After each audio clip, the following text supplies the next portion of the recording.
Урматтуу телегөрүүчүлөр, биз берүүбүздү улантабыз. Эгерде бизге жаңадан кошулуп аткандар болсо, кутман таңыңыздар менен дейли. Ал эми ушул чай үстүндө баарлашып отургандар болсо, тамагыңыздар таттуу болсун. Сапарга чыгып аткандарга сапарыңыздар байсалдуу болсун деп биз эфирибизди андан улайбыз.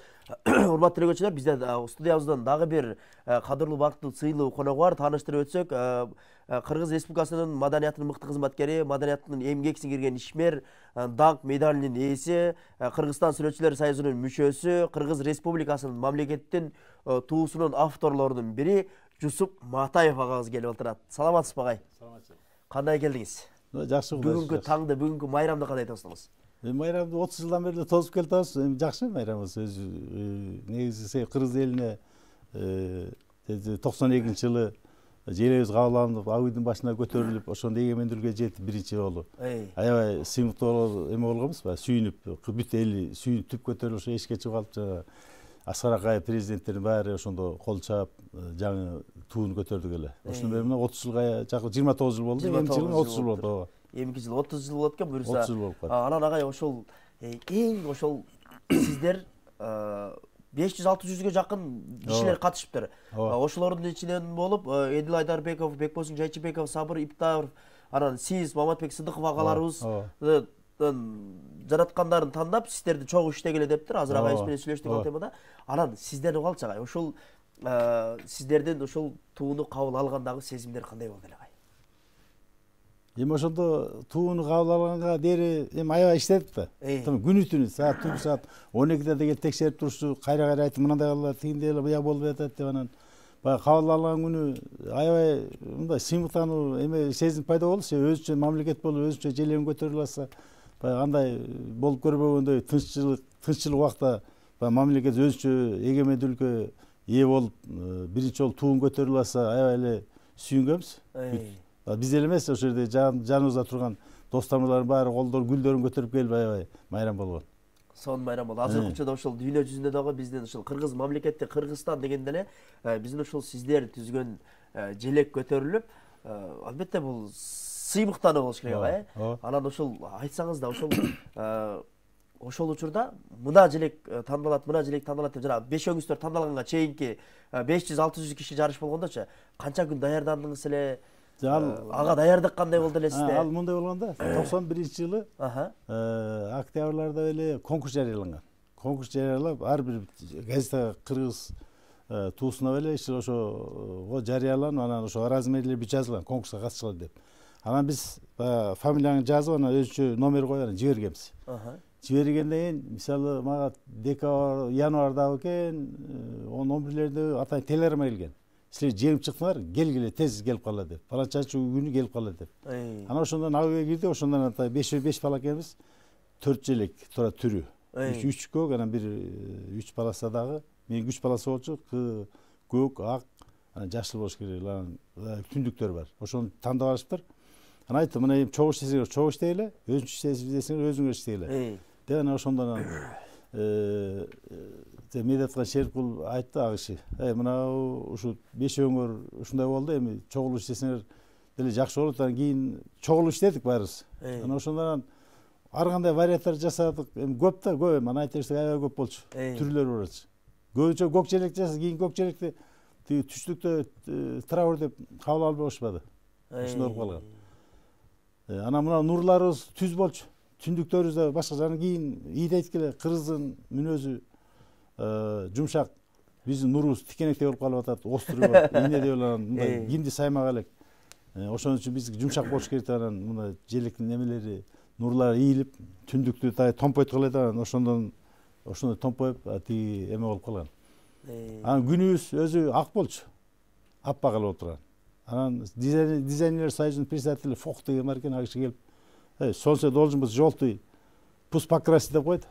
Андай күндөн аппак эле көрүнөт. Күн эртең менен чыгып келатканда кызыл болот. Яна күн батып баратканда кызарат. Анан күндүз аппак десек, айттыбы, жасагыла деп эметти. Анан бул биз диктат этебиз дейт өкмөт. Анан эмне кыласың? Барып анан парламенттин айткандарынан жасап анан ошондо менен сар болуп калган. Буюрса, негизи агай ошол тууга конкурс башталгандан баштап эң аягына чейин сизде канча убакыт болду? Кандай, мисалы үчүн, сиз ошол 3 түстү сиз суруштап келген экенсиз, көк, ак, жашыл болчу. Жашыл болчу.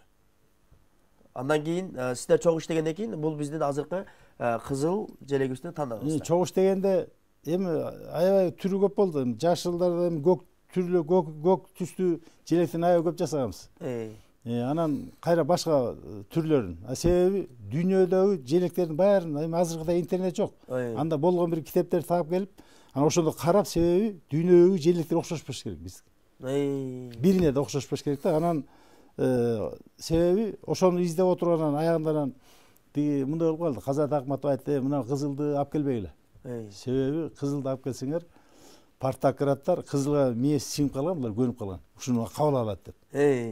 Анан бир балдар менен сүйлөшүп отуруп, жок алып келе берели деп алып келсең, чын ошону тандап алып жатышпайбы? 360 депутат, 350 360 ошолор өзүлөрү ушуну тандап алышты, алып чыкты. Көк желектердин экөөнү мындан 3-4 алып болду, ушуну эле коебуз деди. Ага дер да комиссияларды түздү ар бир областтан.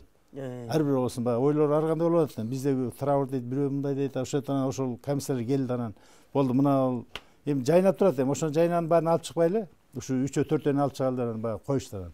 Ошондон голосовать этип бул утуп кеткен бул желек. Ошол кызыл желек. Түсү ушундай болуп калды. Ошол 29 жылдан бери ошол желегибиз менен ушул менен келди. Желбире туруп буйса. Жакын деле ошол кайра эле ошол тууну алмаштырыш керек деген ойлордо дагы жок эмес. Ушуга сиздин көз карашыңыз. Мындай дейм, тууну алмаштырганда деле эчтеке өзгөрбөйт. Себеби бул болгону биздин баягы туубуз ушинтип желдиреп турганына сүйүнүш керек да. Туубуң жыгылды, бүттү, мамлекетине жоголот дечи. Эми мындай болгон ал түс эле болуп атат. Кызыл түстүү мамлекеттер өнүгөт атпайбы? Мисалы Кытайды кара, Турция кандай өнүгөт атат? Эмне деген ана өнүгөт? Ал кептин баары эле ошондо болуп атат. Ал жөн эле түсү не карата эме болуп атат да. Мисалы Манаста эме болуп атпайбы? Манаста айтып болуп атпайбы? Манастын желеги кызыл болгон дейт. Көкөтөйдүн желеги көк болгон деп атпайбы? Манасты аш бергенде көкөтөйдүн желеги бийик көтөрүлө, Манастын желегинин ылдый жагына илет кызыл желекти. Мына Ногойдон калган кызыл туу, Жакыпта калган мынабу асабаны аштады, кызыл желекти илип таштады дейт.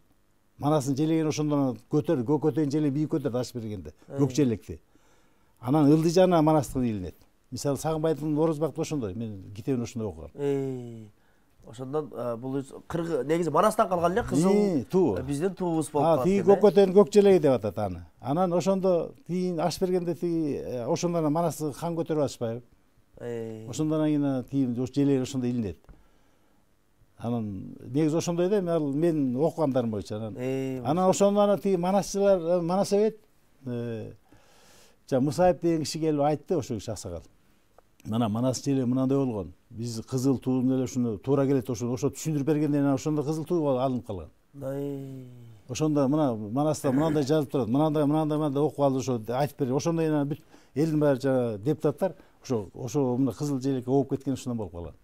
Негизи агай, конкурска катышкан ар бир эле киши утсам деп кыялданат эмеспи? Анан ошол конкурска жаңы катышып баштаганыңызда ички сезимдериңиз кандай болду эле? Ошол утам деген ниетиңиз ошол тууну жаратуучулардын катарына, ошол тарыхтын бетинде алтындан кымбат болгон тамгалар менен басылып калам деген ойлор сизде бар беле? Жок, андай деле ой болбойт. Себеби биз сүрөтчүлөр көп катышабыз да. Международный, дүйнөлүк аренадагы выставкаларга көрүмүзгө катыша берип, анан бышып калганбыз. Анан жанында конкурстар болуп берет. Утса уту, утпаса жооп келет. Осунчпай коюшат. Анан ошондой эмеде биз көнүп калгандыгынан, мисалы мен деле ошону сөзсүз утам деп катышкан эмес болгону, мен оюмду ошол жака берип, кыргыз элинин мисалы желеги ушундай болсо, себеби жанагы мурунку желегибизде дагы 3 цветтен турат. Ак, көк, кызыл. Кийин да ызчы болуп дагы бир жолу желекти алмаштырсакпы дегенде, ошондо депутаттар айтып калды, мына ак уул, көк уул, ичкилик деген. Ак свет, көк свет, кызыл свет болгон экен биз күчөө. Андан мурдагы дагы Советтер Союзу кезинде да ошондо да аябай обсуждение болуп отурган жана желек кабыл алынса керек мурунку. Анан кызылын көп кылган, Советтер Союзу, анан көк менен акты кичине кылган, ак кылып. Анан оң канат, сол канат ичкиликте ошо 3 түстө жүргөн экен. Ошо жана ак асаба, көк асаба дегендер ошондон болсо керек Манастагы. Себеби анча согуш тиге чогулгандан желектерин туугуларын алып келип сайган да. Анан бу келди, бугулар келди деп анан 3 түстөн турат экен деп ошо биздин мурда ошондой болгон экен да биздин. Агай, анда айтып калдыңыз ушул биз сүрөтчүлөр дүйнөлүк аренадагы конкурстарга көп катышабыз деп.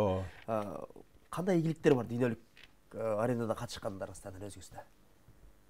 Жок, ийгиликтер деле эми ал убакта эме беришти да, дипломун берип койчу Совет Союзу кезинде.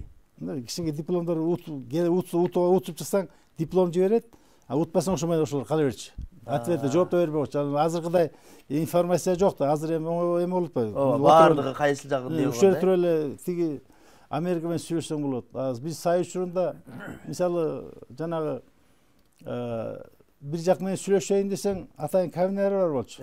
Теле ошого келесиң, бир жума мурда жазылып коесуң, мисалы айылың менен сүйлөшөйсүң. Анан аяктан ак киши келет, күтүп тиги кабинетте, анысы угулбайт телефон.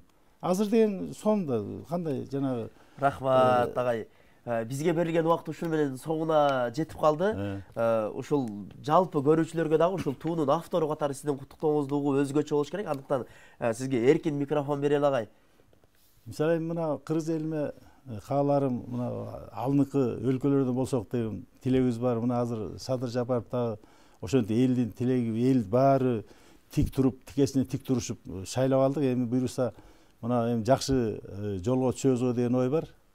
Ошо президентибиз эми бизди сүйрөп, түз жолго салып, өнүгүү жолуна салсын, мамлекет өнүксүн, өссүн, анан кыргыз эли да ошондо жакшы эме башка чет элдегилер жакшы жашап калабыз.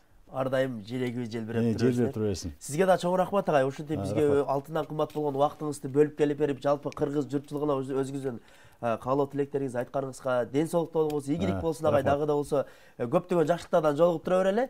Ал эми урматтуу эле көрүүчүлөр, ушуну менен биздин берүүбүз соңуна жетти. Биз сиздер менен коштошпойбуз. Эл Термалгет телеканалы өз берүүлөрүн түндүн бир окуна чейин уламакчы. Кутман таң, таңды биз менен тосуңуздар. Кийинки берүүгө чейин сак саламатта болуңуздар. Чоң рахмат.